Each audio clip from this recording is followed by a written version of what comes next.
Sorry about all the noise. I'm here at the compound. They're pouring concrete out there on our other building.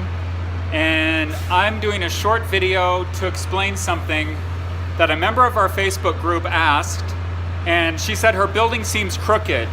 And I have a theory, this is just my own theory, but based on our building and the way these panels go together to make a Quonset hut, it sometimes can look a little bit crooked, even though it's not. So let's look at the way the buildings bolt together and the way the panels are shaped. So here you can see we have the joints where two panels go together, okay? That's the section where they overlap and they bolt together. So each full panel is 10 feet, and then they connect, to the next panel, right? So you can see that up here. And because 10-foot segments don't really create any of the building sizes, there's always a short panel. Okay, and the short panel always goes at the bottom, and it alternates sides. So this arch has a short panel here. The next arch starts with a 10-foot panel, and that arch over there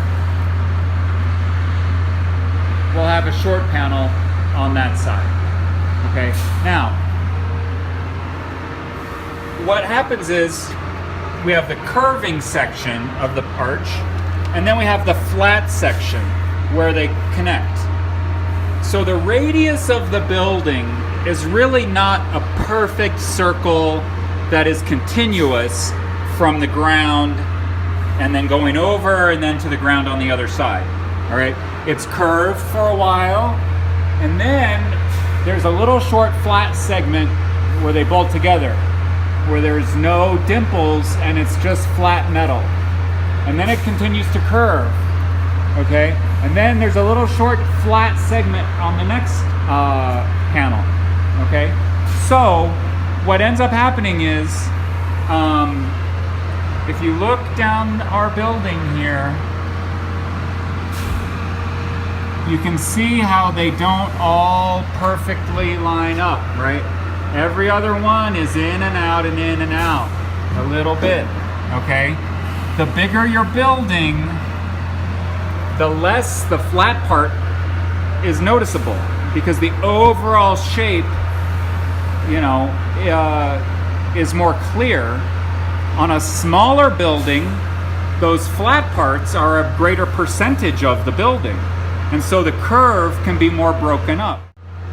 So the gist of it is, when you have full panels and short panels and they alternate, and then you have a smaller building, this eccentricity from one panel to the next is going to be more pronounced.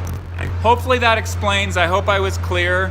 I think if your building is a smaller size and it seems a little wonky, look to see if you can tell if it's the flat panels where they, where the flat section of the panel connects to the next panel, and how that all lines up. I think that's what you're seeing, why it looks a little funny. I hope this was useful. If you still have questions about this, comment below or send me a message. All right, bye.